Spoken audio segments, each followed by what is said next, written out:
7 FM Lampung, Radio Heartline 100,6 FM Jakarta, Radio Heartline 92,2 FM Bali, Radio Heartline 94,4 FM Samarinda, Radio DKJ 103,4 FM Lubuk Linggau, Radio Shalom 90,2 FM Tobelo Halmahera, Radio CSW 89,40 FM Manado, Radio Gala 107,8 FM Banyuwangi, Radio Elisa 103,9 FM Salatiga, Radio Bonapit 90,1 FM Tarutung, Radio SGFM Blitar, Radio Suara Kasih 99,5 FM Tarakan, Radio Pemulihan Kasih 96,5 FM Bajawa Flores, Radio Rasinda Karanganyar Solo, dan Radio Shalom 107,7 FM Kediri, Jawa Timur.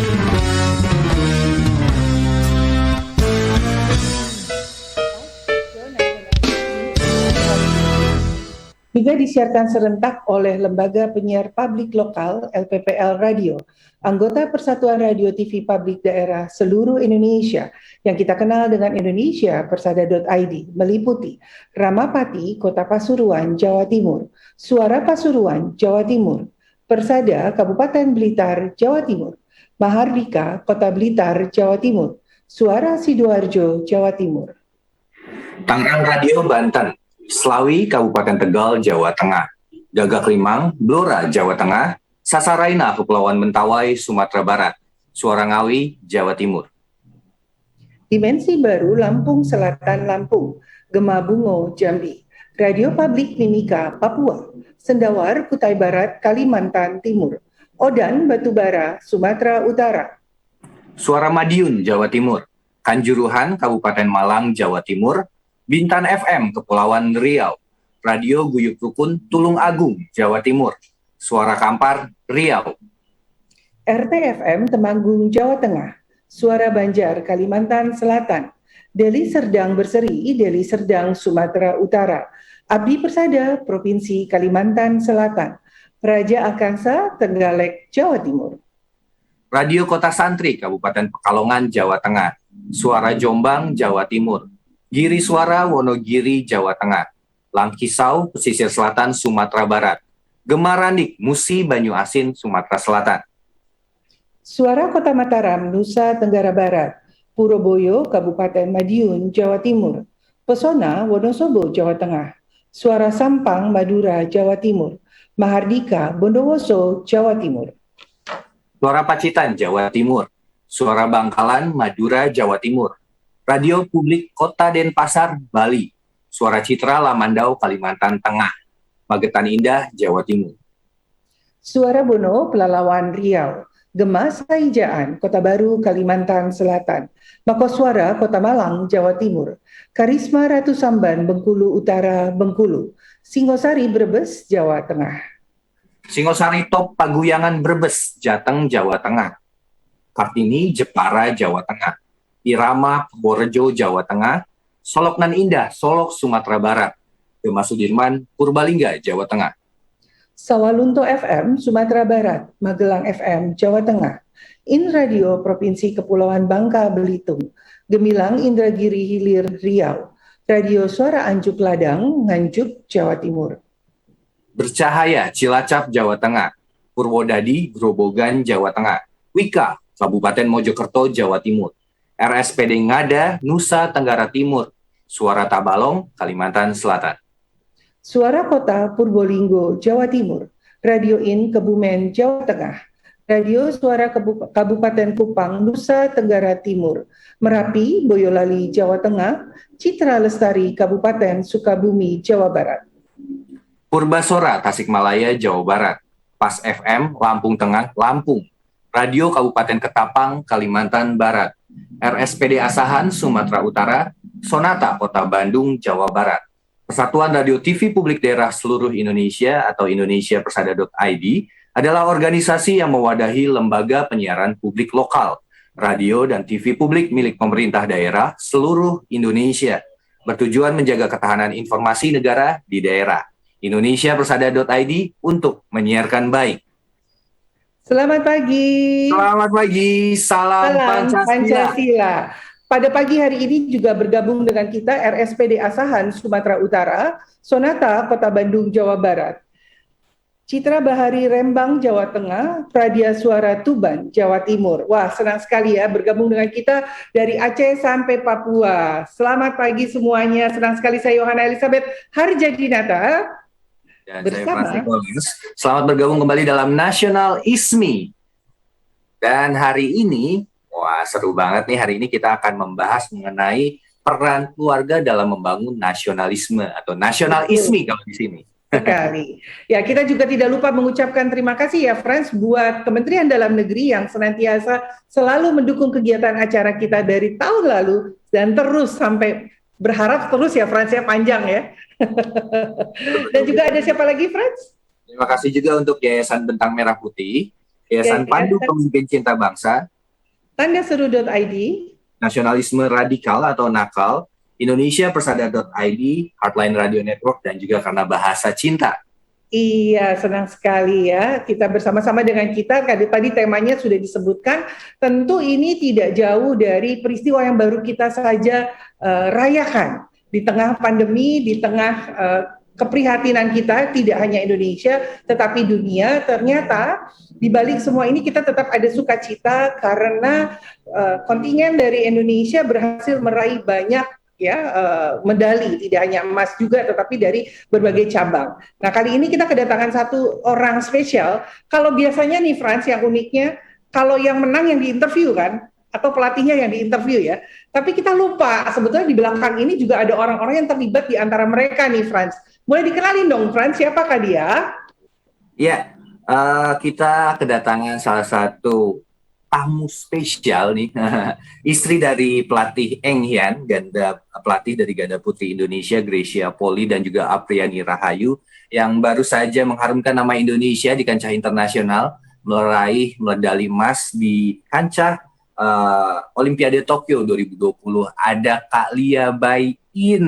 Halo, selamat pagi semuanya, Mas Frans, Bayu, semuanya. Selamat pagi, salam sehat semua.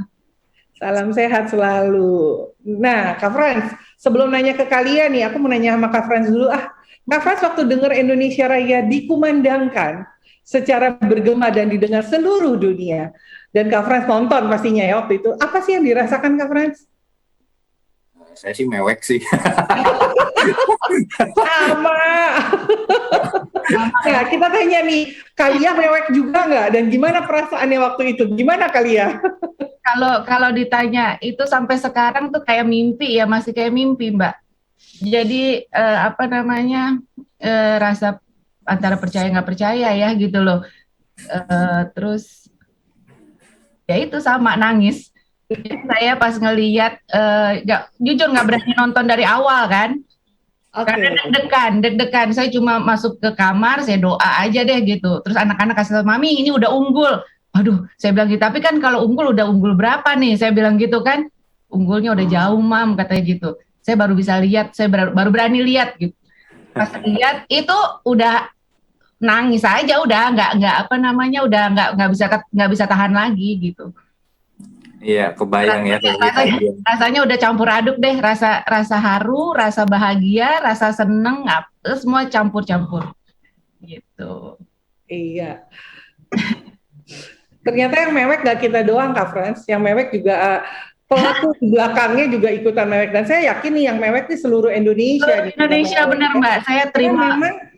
Itu kayak gini loh kali ya, kalau aku boleh umpamain kayak di gurun tiba-tiba kena air hujan gitu ya. Iya. Di antara kita punya berkecamuk dalam keadaan sedih gitu ya, tiba-tiba ada sukacita, ada kegembiraan yang luar biasa yang memang sudah lama dinanti-nantikan gitu ya Kak ya. Ini luar biasa sekali nih. Kalian sebagai seorang wanita gitu ya, sebagai seorang ibu, sebagai seorang istri, juga sebagai panutan gitu ya.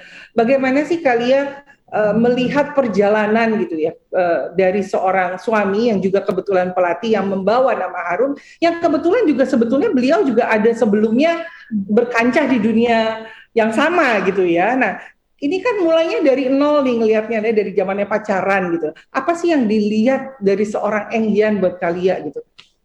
Yang kalau dilihat dari masa pacaran itu memang Eng Hian itu ulet ya orangnya ya. Nggak kenal menyerah, ya mungkin itu yang memang dimiliki harus dimiliki semua atlet. Jadi memang dari saya lihat dari pacaran itu udah ada gigi gitu loh orangnya. Sama saya juga pendekatannya gitu. Wah, ini kayaknya pantang mundur nih. jadi saya ngelihat kayaknya oke lah, saya terusin untuk ke jenjang berikutnya gitu.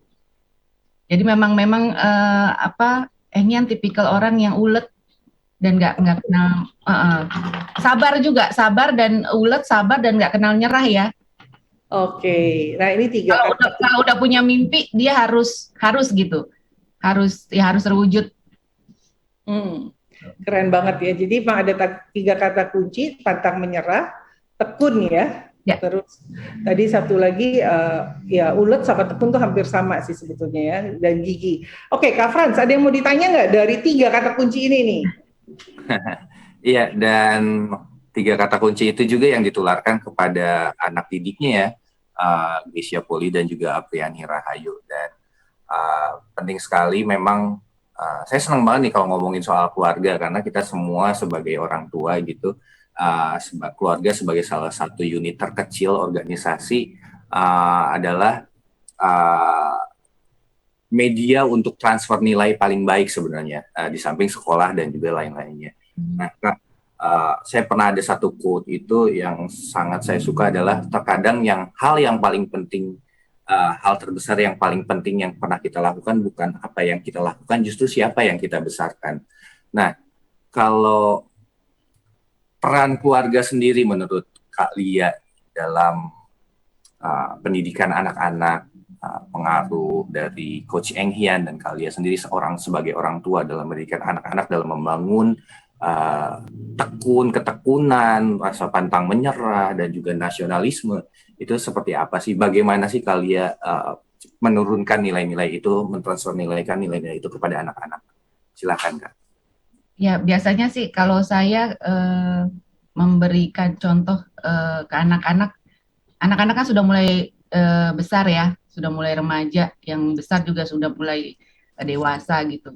Saya selalu menitik beratkan kepada sikap nasionalis papanya gitu. Karena boleh dibilang papanya ini kan sudah sering melatih di negara-negara lain gitu. Tapi tetap baliknya ke Indonesia lagi gitu. Karena memang rasa cintanya suami saya kepada Indonesia, jadi itu yang saya terus ingatkan ke anak-anak.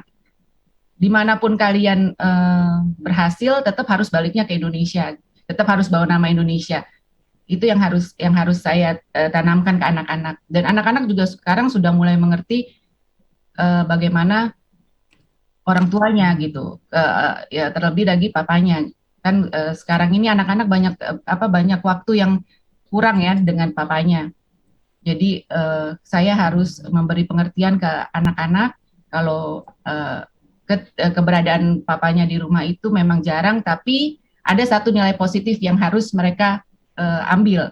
Kenapa papanya jarang di rumah? Kenapa papanya tidak ada pada saat penting, kayak kemarin graduation kakaknya gitu, papanya nggak ada gitu. Tapi mereka tetap bangga gitu. Oh, papa saya nggak ada, tapi papa saya memang lagi tugas negara gitu. Itu yang selalu saya tanamkan ke anak-anak. Jadi papanya ini sebagai role model di rumah, tetap jadi panutan di rumah. Walaupun sosoknya jarang ada di rumah ya. Itu yang selalu saya tanamkan di rumah ke anak-anak. Oke. Nah, kalau tadi dikatakan gitu ya, bagaimana menanamkan rasa nasionalis dalam keluarga, juga ada peran dari seorang Lia sebagai ibu dan juga istri. Nah, bagaimana sih perannya Enghyang sendiri kepada anak-anak pada saat harus membesarkan hati mereka saat papanya tidak di tempat gitu, walaupun mungkin terlihat kesannya aman gitu ya. Kadang-kadang kan belum tentu nih yang terkesan aman, tetap ada hati kecil sedih atau apa. Apa sih yang diberikan penguatan ke seorang ayah kepada anaknya saat itu? Biasanya Engyan itu kalau memang waktu dalam tugas itu tidak bentrok ya, dia selalu ada dalam artian dia video call kita pada saat anak itu kayak kemarin adiknya juga ada acara, dia selalu ada. Maksudnya memberikan support walaupun tidak ada di tempat ya, tapi dengan video call sebelum dan sesudah anak-anak melakukan aktivitas itu. Jadi memang supportnya memang sepertinya nggak ada, tapi memang dari apa namanya dari bicara dengan anak-anak di video call sebelum dan sesudah kegiatan mereka itu yang membuat apa namanya anak-anak jadi merasa ada kok papanya gitu. Iya. Hebat ya sekarang ya, dunia digital aja sudah mempertemukan kita di sini ya Kak. Ya memang secara fisik mungkin Coach Eng Hian tidak bisa menemani, tapi secara moral, secara tentu pikirannya terus tertuju sama anak-anaknya ya melalui video call yang tadi. Nah tadi sebenarnya dari apa yang Kak Lia ceritain tadi sebenarnya ada salah satu bentuk nilai dari nasionalisme yang seringkali sulit dilakukan sebenarnya, yaitu pengorbanan. Ya. Nah, salah satunya adalah pengorbanan waktu yang Coach Eng Hian yang harus ambil gitu, meskipun sebenarnya hati pasti pengen sama keluarga orang-orang tersayangnya, tapi mau nggak mau karena pengabdian pada negara akhirnya harus berkorban. Nah untuk pengorbanan apalagi sih selain waktu dan juga kebersamaan dengan keluarga yang harus mungkin bukan hanya Coach Eng Hian aja, tapi juga Kalia atau anak-anak yang harus ambil untuk mendukung dari tugas dari coach gitu. Ya terus terang sih kalau untuk apa namanya urusan di rumah semuanya coach selalu serahkan ke saya dari A sampai Z karena memang waktunya nggak ada ya gitu. Jadi memang dia sudah percayakan saya untuk mengatur semuanya baik anak-anak apa namanya urusan rumah tangga gitu semuanya saya yang bantu gitu apa namanya membackup dan apa namanya di samping itu juga Coach Eng Hian apa ya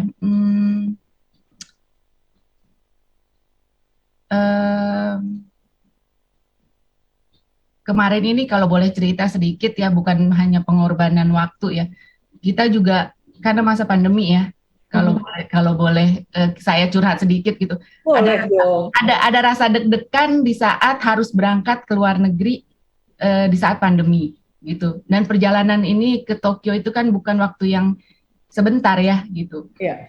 Jadi ada rasa apa ya yang berkecamuk di dalam diri saya anak-anak. Aduh kalau gimana nanti kalau papanya berangkat terus nanti terpapar. Sementara kita di rumah nih Eng Hian tuh sangat menjaga menjaga kita sekeluarga dan juga anak didiknya ya sangat menjaga jangan sampai apalagi mau pertandingan gitu jangan sampai ya kita nggak tahu ya namanya virus gitu jangan sampai terpapar kita harus jaga benar-benar gitu itu yang menjadi rasa khawatir dalam diri saya gitu jadi pengorbanan itu bukan cuma waktu jadi pikiran juga saya sampai mereka sampai di Tokyo itu kan mereka tiap hari di swab ya di swab itu juga jadi pikiran saya sampai makanya waktu mereka menang itu rasanya apa ya macam-macam gitu loh karena memang harus menanti bukan jadi Eng Hian dan anak-anak seluruh atlet dan official itu bukan hanya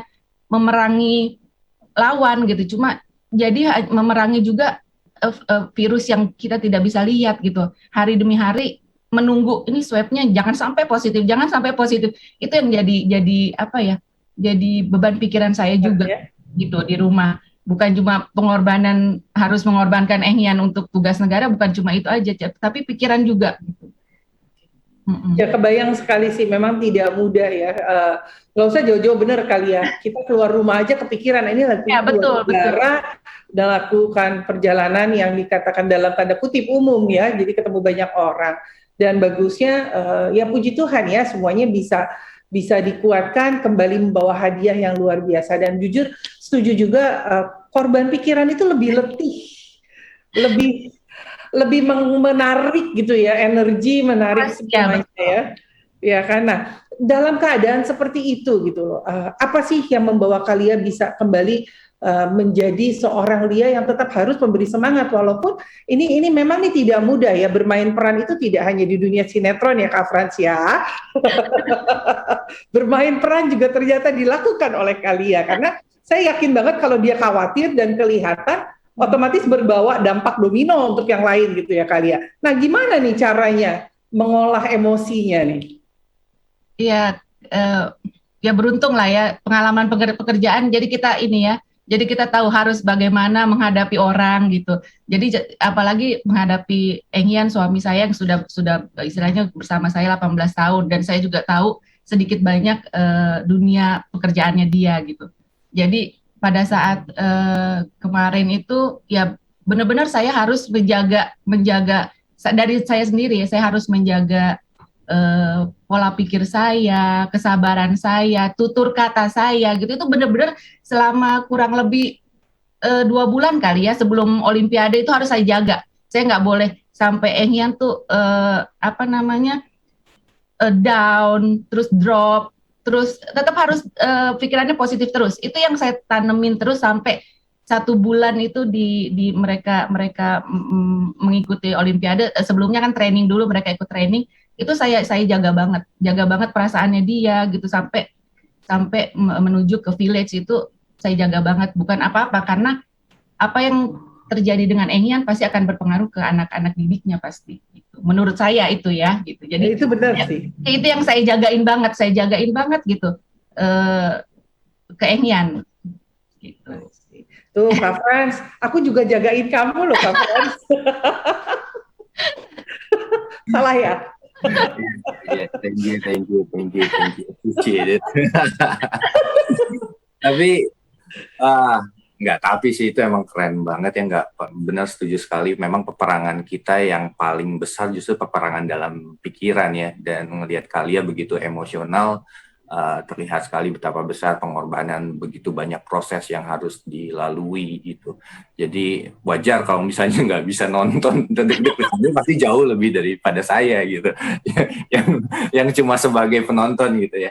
Tadi ada cerita yang menarik, 18 tahun pernikahan. Sangat tidak mudah untuk mempertahankan pernikahan, apalagi di saat-saat seperti ini ya.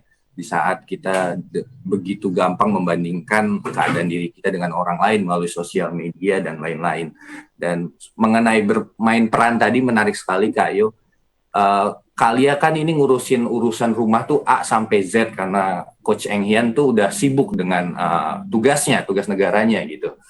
Ada satu momen di mana pas pertandingan Grecia Poli dan juga Apriani Rahayu, Grecia harus tuker raket.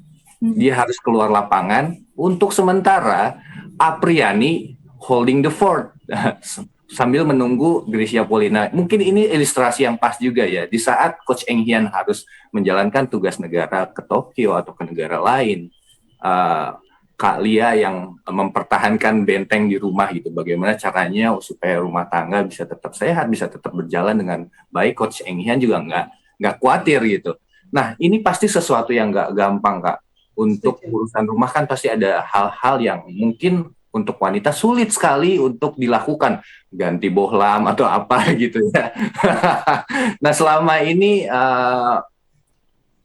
aku penasaran, yang paling sulit tuh apa sih yang pernah dilalui kalian sebagai pasangan? Karena sebenarnya kalau Coach Engyan ngelatih ganda putri, nah kalian sendiri sebagai orang tua adalah ganda campuran nih untuk mendidik generasi penerus bangsa nih. Ya. Kesulitan apa yang tersulit yang pernah dialami oleh kalian dan juga Coach Engyan dalam mempertahankan ini? Silakan. Ntar dulu Frans, jangan salah. Sebelum dijawab ya Lia, aku kasih bocoran. Sebetulnya ini hadiah terindah juga karena mereka pas merayakan hari ulang tahun pernikahan yang ke-18 ya. Yeay. Selamat ya buat kalian berdua. Silakan dijawab sekarang. Jadi apa namanya yang paling terberat itu adalah komunikasi. Yang saya rasakan selama ini adalah komunikasi. Apalagi anak-anak sudah mulai beranjak dewasa ya. Yang satu dewasa, satu remaja nih gitu. Itu komunikasi yang saya bilang komunikasi yang sangat-sangat susah gitu. Karena anak-anak sekarang kan maunya banyak kan, dan pola pikir kita masih pola pikir orang tua zaman dulu lah gitu loh. Masih old fashion menurut mereka gitu. Nah, Engyan ini kan banyak di lapangan gitu. Ketemunya atlet yang masalahnya bukan masalah personal ya, anak gitu. Kalau ini kan di rumah banyak sekali yang maksudnya Engyan agak miss gitu. Agak miss ya, jadi saya pikir yang agak berat, agak susah ke keluarga ini komunikasi. Tapi puji Tuhan lagi beranjak anak-anak beranjak dewasa, anak-anak beranjak remaja, ini kita sering bicarakan. Bicarakannya kapan? Pada waktu makan. Itu adalah momen yang saya paling keep momen yang paling kita tunggu-tunggu gitu loh. Makanya saya suka sebel kalau anak-anak tuh makan pegang HP. Karena itu memang momen yang paling penting banget buat kita, quality time kita tuh di situ. Gitu. Jadi bisa anak-anak bisa melampiaskan keinginan kemarahannya kalau misalkan jadi kok begini gitu. Pokoknya kita saling tukar-tukar pikiran lah di situ. Jadi memang komunikasi yang sangat berat saya pikir. Kalau untuk ketemu kan ketemu virtual juga bisa ya. Kita video call hampir tiap hari, hampir tiap jam, bukan tiap hari lagi. Engyan tuh tipikal orang yang mau ngapain aja mau lapor gitu loh. Kita pun begitu. Jadi kita anak-anak terbiasa. Saya terbiasa, anak-anak terbiasa mau ngapain sampai awalnya mereka yang kenapa sih Dedi Mami itu harus setiap saat harus lapor, setiap saat harus ngomong gitu. Nah, itu yang membangun kita menjadi kompak. Kita harus tahu gitu. Karena kan memang Dedinya kadang suka pergi gitu. Dedi juga harus tahu loh kamu kemana, kamu ngapain. Karena biar bagaimanapun Mami yang bertanggung jawab di rumah. Karena apapun yang terjadi dengan anak-anak di rumah ada tanggung jawab Mami. Begitupun dengan kalian gitu. Walaupun anak yang besar sudah merasa saya dewasa kok, saya bisa ini menjaga diri saya. Tapi tetap Dedi kamu harus tahu kamu kemana, ngapain, berapa lama, dengan siapa, sampai sedetail itu gitu. Jadi memang sampai seperti itu. Yang saya rasakan sih itu Mbak Yo gitu. Yang sangat susah adalah komunikasi gitu. Komunikasi yang berat banget. Apalagi kan kita memang sering terpisah jarak dan waktu ya gitu. Jadi ingat lagu ini, kau di sana, aku di sini gitu ya. Kita memandang langit yang sama. Kayak lagu ya, jadi kayak lagu ya. Tapi setuju ya, membangun komunikasi itu tidak mudah. Apalagi kadang-kadang nih kan anak-anak tuh kalau melihat orang tua tuh kayak satpam gitu ya. Ya betul. Kayak polisi. Jadi mau apa-apa tuh kayaknya sungkan dulu, males dulu, lebih banyak males sih daripada sungkan ya gitu ya. Nah, setuju tuh apa yang sudah dilakukan bisa membuat itu menjadi kompak dan quality time. Nah, pertanyaannya adalah gini, apakah yang dilakukan ini juga dilakukan untuk anak didik-didiknya gitu? Apa khusus buat keluarga saja? Puji Tuhan ya sekarang Engyan itu kalau boleh flashback gitu loh Mbak Yo. Dulu itu Engyan pernah melatihkan di Singapura gitu. Di Singapura itu dia melatih ganda putra dan ganda putri. Ya, ini saya selalu ngomongin komunikasi. Komunikasi itu selalu nomor satu gitu. Kamu selalu utamakan komunikasi. Siapapun anak-anak, siapapun komunikasi. Jadi pada saat dia melatih Singapura itu dia kayak disamakan semuanya gitu. Anak didiknya yang laki-laki dengan yang perempuan. Kalau habis kalah marahinnya sama aja gitu loh. Kebetulan ada beberapa anak didiknya itu yang dari Indonesia dan kenal dekat dengan saya gitu. Jadi suka curhat lah gitu. Kebetulan saya memang dari awal dia mau melatih, saya cuma gimana caranya ya biar suami saya diterima sama anak-anak nih. Jadi saya memang mendekatkan diri ke anak-anak atlet-atlet gitu. Jadi saya memang terbuka kepada mereka. Jadi mereka suka curhat, terus saya bilang oh problemnya di sini nih gitu. Jadi oke, tapi Cilia jangan ngomong ya gitu, karena mungkin takut ya dengan pelatih, jangan ngomong ya. Oke, nggak akan ngomong. Tapi aku akan ngomong dengan bahasa aku sendiri, dengan caraku gitu. Dari situ dari masalah-masalah itu yang terjadi di Singapura itu jadi pelajaran buat Engyan. Itu dan Engyan merasa oh ya melibatkan saya sebagai istrinya dia di dalam pekerjaannya dia nggak ada salahnya gitu. Karena memang dituntut untuk bisa berkomunikasi. Karena kan hanya kalau untuk ngasih arahan ini semua udah bisa lah. Mereka punya skill, mereka punya bakat gitu. Tapi kalau misalkan seorang pelatih bisa heart to heart ke anak didiknya, itu akan lebih bagus lagi gitu. Makanya kemarin dulu itu saya cuma bilang sama dia, kamu nggak bisa kalau menteri anak-anak laki-laki itu seperti ini, Terus menteri anak-anak perempuan tuh seperti ini. Jangan kamu samakan, itu bisa mereka bisa kejer, aku bilang gitu, bisa nangis mereka habis nggak mau lagi latihan, aku bilang. Nah itu pun yang diterapkan di sini. Jadi udah terbawa, jadi apa dia selalu berkomunikasi sama saya, berdiskusi lah. Ini sampai masalah pribadi anak-anak juga, karena memang Engyan merasa saya laki-laki, anak didiknya perempuan semua nih, yang boleh dibilang kalau PMS aja suka rese gitu kan. Iya kan, sorry kayak gitu loh. Iya kan, makanya gini, waduh kalau misalkan kita nggak punya, istilahnya nggak punya teman diskusi yang bisa mengerti anak-anak, agak repot. Karena kan pola pikir pria dengan wanita kan suka berbeda kan, gitu. Makanya itu yang selalu di apa namanya dilakukan Engyan sama saya.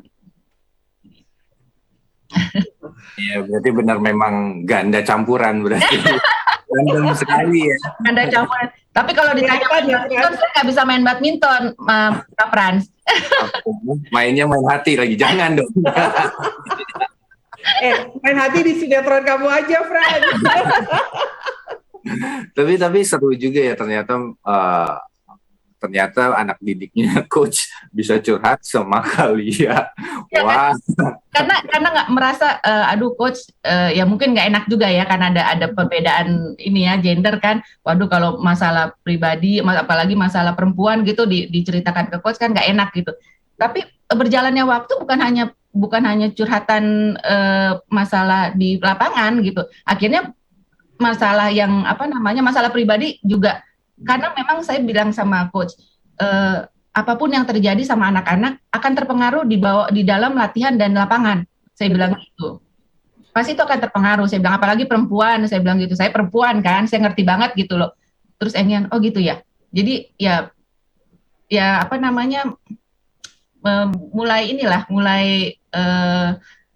mulai mengerti lah gimana menghandle anak-anak perempuan. Iya. Dan dengan komunikasi yang baik pula seperti ini, jadi ada keterikatan batin. Dan memang kalau misalnya kita mau mengkomunikasikan segala sesuatu, kalau ada keterikatan batin jadi lebih mudah, dan juga trust-nya juga terbentuk, rasa percayanya terbentuk. Kalau ngomong hubungan kan dasarnya trust kan ya. Itu yang penting.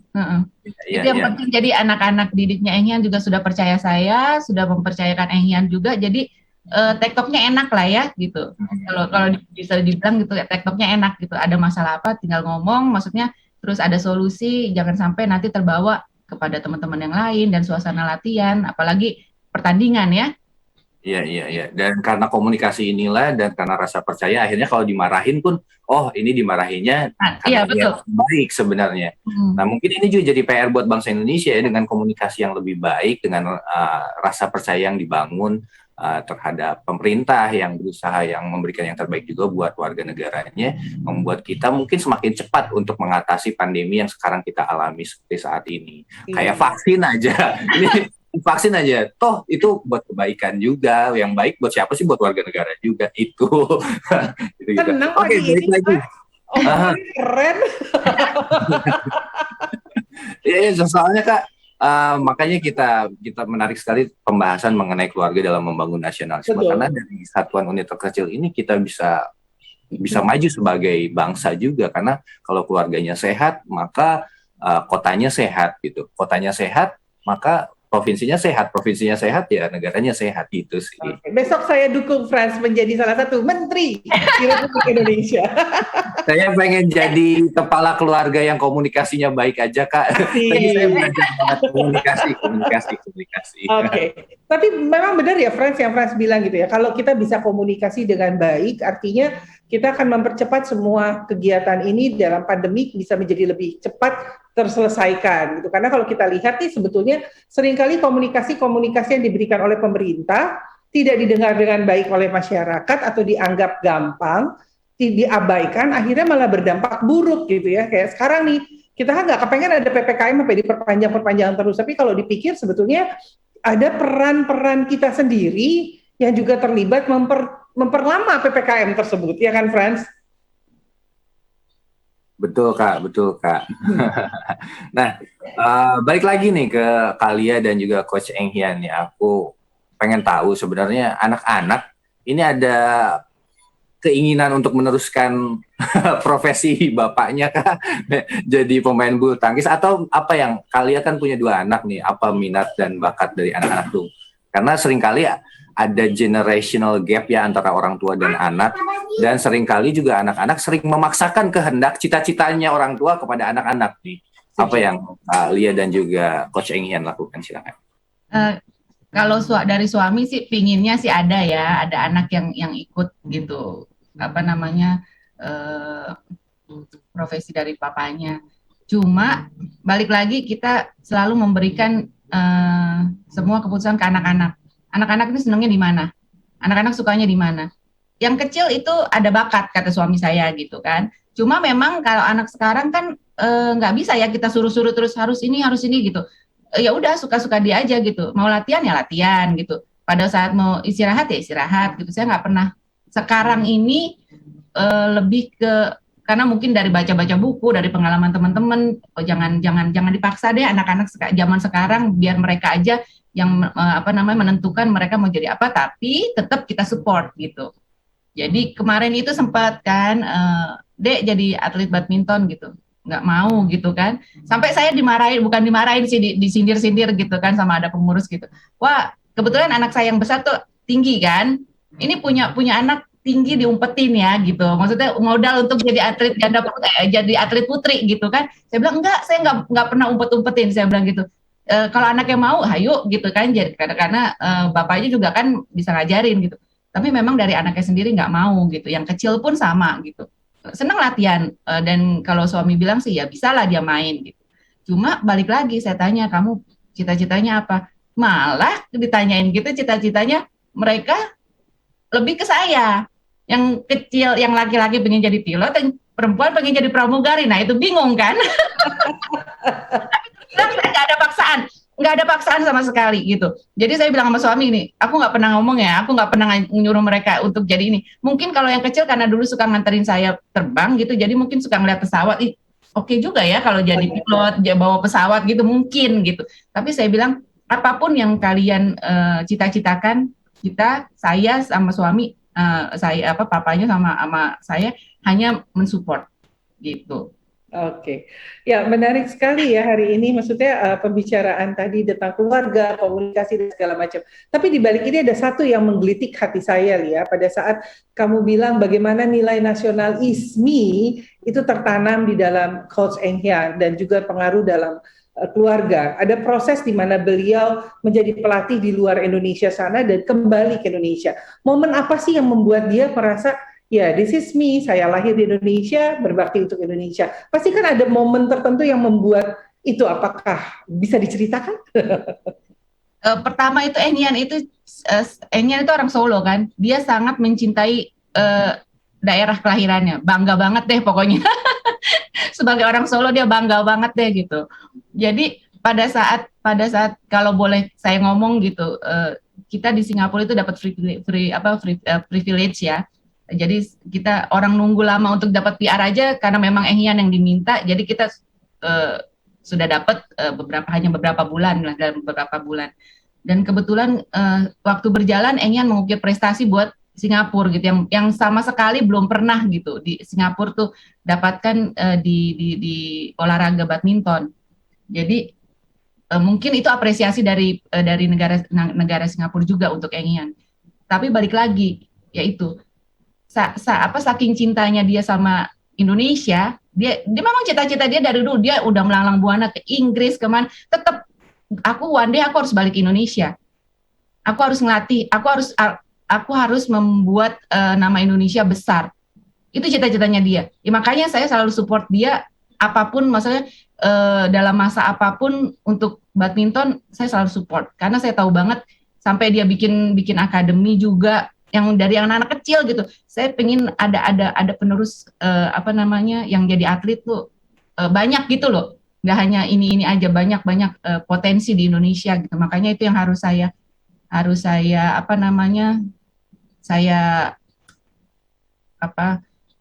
support. Makanya dia balik ke Indonesia, diminta balik ke Indonesia, itu ya dia welcome. Okay.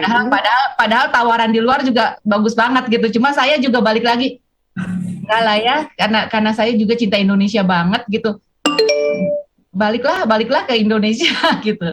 Saya salah satunya itu kan dia berdiskusi sama saya juga kan bagaimana nih gitu. Kita tidak hanya memikirkan dari segi finansial ya gitu, tapi kita juga berpikir Engyan kayaknya lebih menikmati gitu, karena dia punya cita-cita seperti itu. Jadi saya harus juga mendukung dia gitu, nggak hanya dari segi oh ini bayarannya oke nih, enggak. Benar-benar maksudnya kita pure untuk darah lah gitu untuk Indonesia. Ya, itu. Kalau ngomong itu aku agak suka terharu karena tahu prosesnya kan gitu.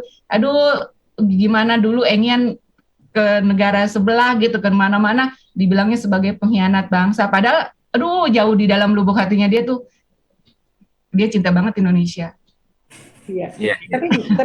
Tapi memang ya, Frans, sebetulnya dari pengalaman kemana-mana itu yang membuat dia semakin kaya, semakin berisi, dan akhirnya sebetulnya kembali ke Indonesia dengan bawa buah yang matang untuk disebarkan lagi. Sebetulnya ini yang mesti dilihat. Memang nggak mudah sih, kadang-kadang kita suka melihat atau mengeluarkan kalimat-kalimat yang terkesannya nggak nyaman didengar terlebih dahulu daripada yang positif.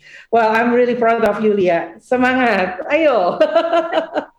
Sudah dibuktikan ya. Hari ini bangsa Republik Indonesia melihat semua peran yang ada di dalamnya dan termasuk Lia di dalamnya juga. Oke, Frans, silakan Frans. Gemes kan kamu? Iya, kebayang sih pengorbanannya seperti apa, nggak cuma dari finansial, tapi juga tadi kata-kata cap pengkhianat itu pasti membawa rasa sakit yang teramat dalam gitu. Dan sekarang terbayar lunas ya, apa yang sudah diberikan oleh Coach Engyan tidak terbuang sia-sia gitu. Dan saya percaya dengan adanya Coach Engyan, Kalia sebagai support ini penting banget, karena seringkali kan suami sebagai kepala rumah tangga memang, tapi istri adalah leher. Kalau nggak ada leher, kepala juga nggak bisa apa-apa gitu.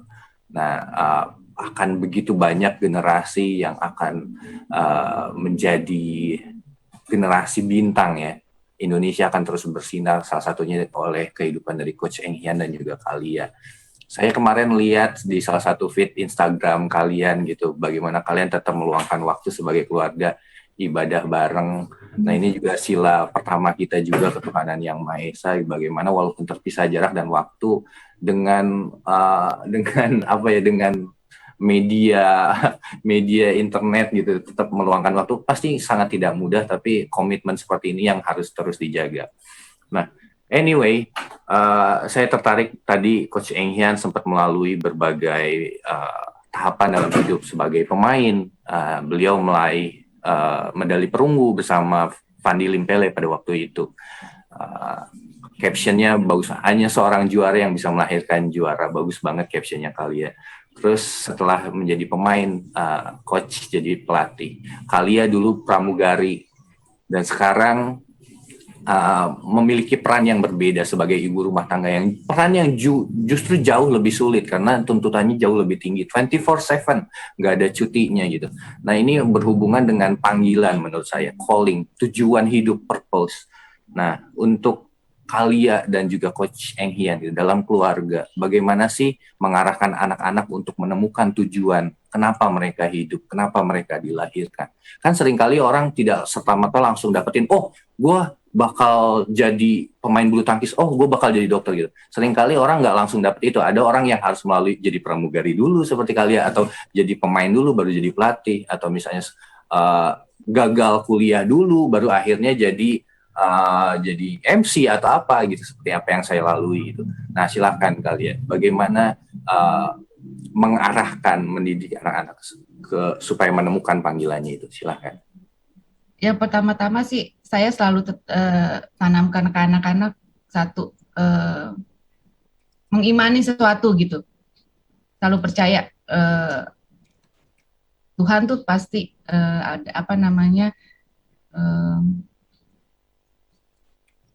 dalam hidup kita tuh yang kita utamakan adalah Tuhan dulu. Kita itu yang saya selalu tanamkan ke anak-anak. Makanya kenapa anak-anak lebih dewasa daripada teman-teman yang lain mungkin ya gitu. Karena itu yang saya tanamin dulu gitu. Pola pikir itu yang kita jadikan fokus saya selalu bilang ke anak-anak, satu, harus takut Tuhan. Kalau udah takut Tuhan, kamu mau melakukan apapun itu akan Tuhan kasih jalan. Entah kamu mau mengikuti satu perlombaan, anak-anak suka ikut lomba-lomba gitu, mau ikut satu perlombaan, kamu mau melanjutkan sekolah, kebetulan yang besar sudah kelas 3 SMA mau kuliah, semua kamu minta tuntunan Tuhan gitu. Itu yang aku tanamkan sampai saat ini ke anak-anak, ke keluarga juga gitu. Apapun kita minta penyertaan Tuhan. Jadi untuk melakukan segala sesuatu tuh biar Tuhan aja deh yang atur.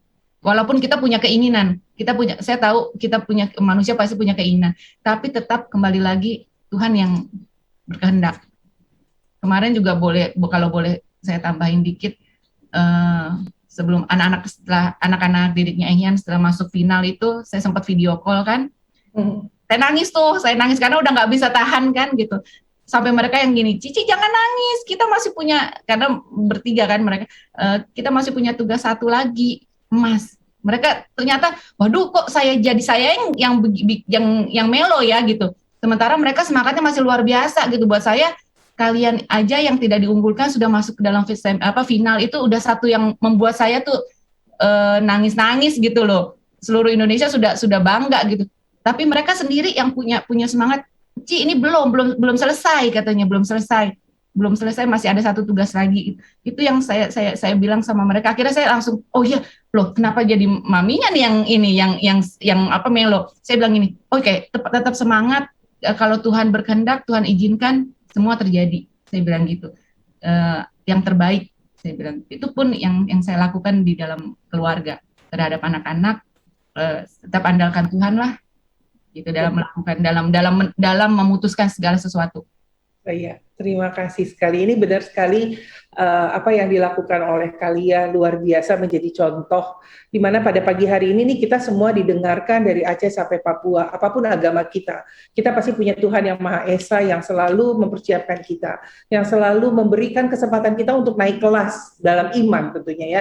Kalau kita kembali ke dalam sila itu pasti ada sila pertama ketuhanan yang Maha Esa, di mana ini yang menjadi landasan pokok negara kita. Jadi terima kasih sekali lagi Lia untuk luar biasa pengorbanan hati, pikiran, keberadaan kamu yang membuat tanpa orang, mungkin kalau bisa dibilang kalau kita datang nih ke Indonesia yang menang pasti yang dikejar-kejar kan yang pemenangnya, pemainnya, terus baru coachnya gitu. Tapi saya hari ini rasanya bersyukur banget dia bisa menyediakan waktu bersama kami, memberikan pencerahan betapa pentingnya support system yang kata Frans tadi katakan adalah di dalam keluarga dan tidak mudah, dan ini yang kita bisa share. Yuk bangsa Indonesia, kita saling menghargai, saling memberikan support satu sama yang lain sehingga bisa menjadi kekuatan yang tangguh gitu ya Lia.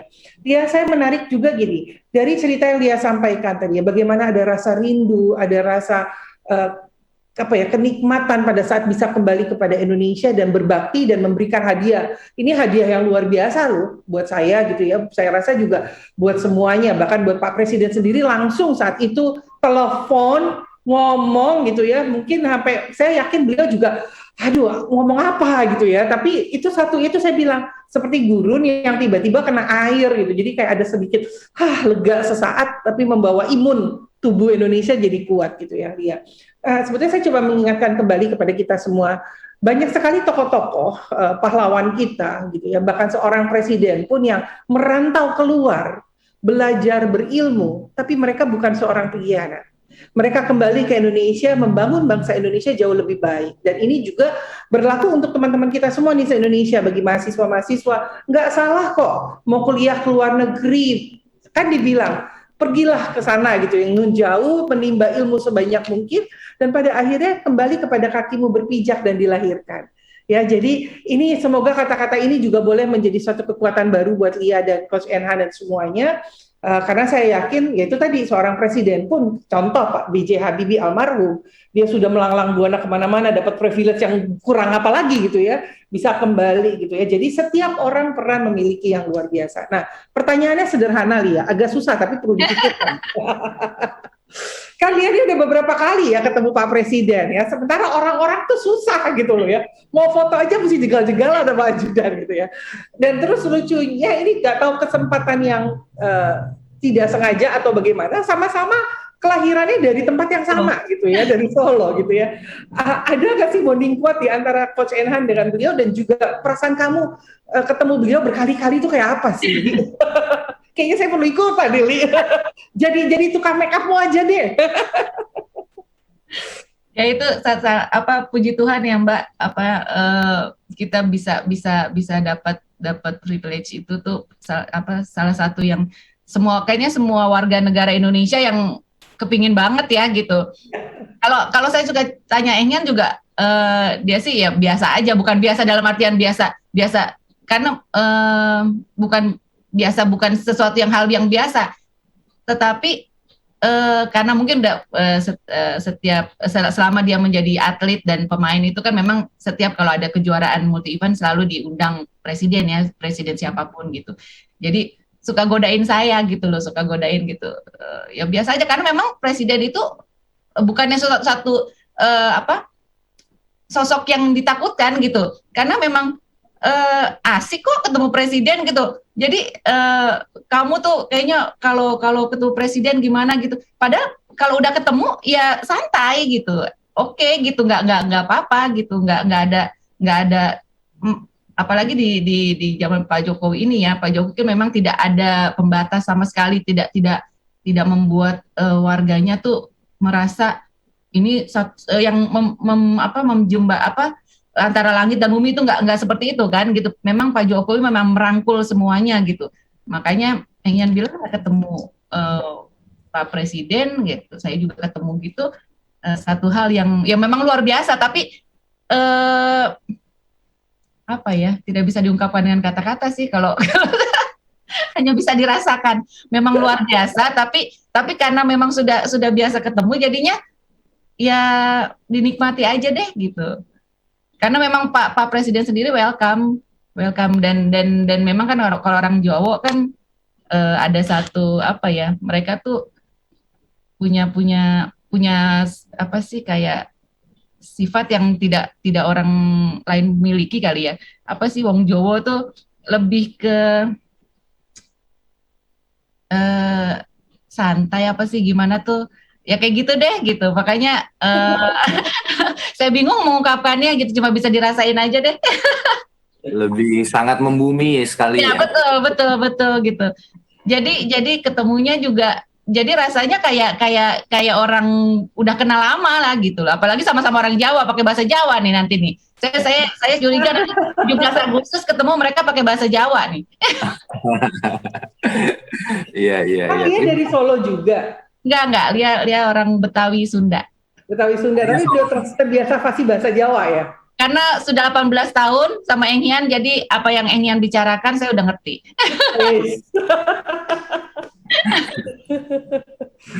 Oke, Kak, kita punya waktu untuk satu pertanyaan terakhir nih. Ada satu pergumulan, satu struggle yang kalian alami yang menurut saya itu kalau saya alamin saya mungkin nggak tahu juga mesti ngapain gitu ya, dicap sebagai pengkhianat gitu dan lain sebagainya. Nah, ada satu quotes dari coach yang sempat kakak post juga di sosial media, 1.000 orang meremehkan kemampuan kita itu hal yang biasa, tetapi kalau kita sendiri yang tidak percaya pada kemampuan diri sendiri, ini baru akan binasa. Nah, ini sebagai salah satu bentuk juga kalau cara kita melihat diri kita sendiri, percaya akan diri kita sendiri, itu menentukan seperti apa kehidupan kita. Nah, tentunya di saat dicap sebagai pengkhianat itu, coach memiliki pandangan yang teguh gitu akan siapa dirinya. Kalau dirinya bukan pengkhianat, orang lain mau bilang apa terserah deh. Toh nggak kenal juga, toh nggak ngasih makan gue juga gitu nggak. Nah, pada waktu itu mungkin buat teman-teman semua yang menyaksikan saat ini, mungkin Indonesia saat ini dibilang dunia gagal dalam menangani pandemi. Tapi toh di saat yang bersamaan perekonomian kita naik. Kita mengucapkan selamat tinggal pada inflasi. Ini salah satu bukti bahwa bangsa Indonesia bisa nih. Nah, sebagai satu pesan terakhir buat untuk acara kita hari ini, silakan kalian supaya kita bangsa Indonesia bisa tetap percaya sama dirinya sendiri. Silakan. Pertama yang harus ditekankan yaitu rasa percaya diri kita sendiri, percaya kepada diri kita sendiri, kemampuan dari diri kita itu yang harus selalu kita utamakan. Gitu sama dalam melakukan berbagai hal juga. Yang saya lihat dari suami saya adalah kesabaran dalam menghadapi segala omongan dari kanan kiri, perlakuan orang-orang terhadap dia gitu. Itu yang boleh saya acungin jempol sampai saat ini tuh. Itu yang saya rasa, saya aja yang dengarnya atau baca beritanya aja kadang suka masih merebes milih ya gitu loh. Aduh kok gini gitu. Tapi Enyan sendiri punya keyakinan kalau saya tidak seperti itu. Orang tidak tahu saya, orang tidak tahu dalam diri saya, orang tidak tahu apa yang saya inginkan, apa yang menjadi kemauan saya, cita-cita saya, yaitu membangun Indonesia. Itu yang dia buktikan sekarang ini dengan apa Enyan dengan anak didiknya, prestasi Grace Apri, itu yang dia buktikan selama ini. Dari berita-berita yang selalu beredar kanan kiri itu, dia tidak ambil pusing. Saya benar-benar lihat dia tuh yang, kamu jangan terlalu, mungkin karena saya perempuan ya, jadi kamu jangan terlalu ambil pusing gini. Tapi tetap dia menanamkan kesabaran buat saya juga. Tiba waktunya nanti pasti Tuhan akan jawab gitu. Ya, terima kasih Lia. Senang sekali ya apa yang kita dapat hari ini. Bagaimana perjalanan itu mencapai kesuksesan tidak seperti kayak di jalan yang lurus, lancar gitu, tetapi akan banyak menghadapi angin, topan, cuaca yang tidak nyaman, hati yang digundah-gulanakan, perasaan yang terlibat di dalamnya. Tapi satu yang saya bisa garis bawahi, semua kita kembali kepada Tuhan Yang Maha Esa.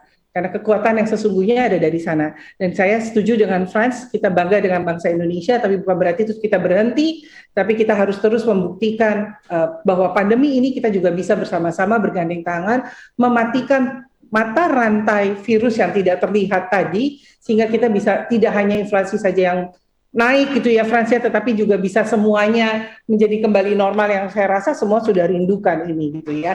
Terima kasih sekali Lia sekali lagi ya. Kami juga mengucapkan terima kasih karena live talk show Nasional ISMI edisi hari ini juga disiarkan serentak oleh Lembaga Penyiar Publik Lokal LPPL Radio, anggota Persatuan Radio TV Publik Daerah seluruh Indonesia yang kita kenal dengan indonesiapersada.id, meliputi Ramapati, Kota Pasuruan, Jawa Timur, Suara Pasuruan, Jawa Timur, Persada Kabupaten Blitar, Jawa Timur, Mahardika, Kota Blitar, Jawa Timur, Suara Sidoarjo, Jawa Timur, Tangerang Radio Banten, Slawi Kabupaten Tegal, Jawa Tengah, Gagak Limang, Blora, Jawa Tengah, Sasaraina Kepulauan Mentawai, Sumatera Barat, Suara Ngawi, Jawa Timur, Gema Bungo, Jambi, Dimensi Baru Lampung Selatan, Lampung, Radio Publik Mimika, Papua, Sendawar, Kutai Barat, Kalimantan Timur, Odan, Batubara, Sumatera Utara, Suara Madiun, Jawa Timur, Kanjuruhan, Kabupaten Malang, Jawa Timur, Bintan FM, Kepulauan Riau,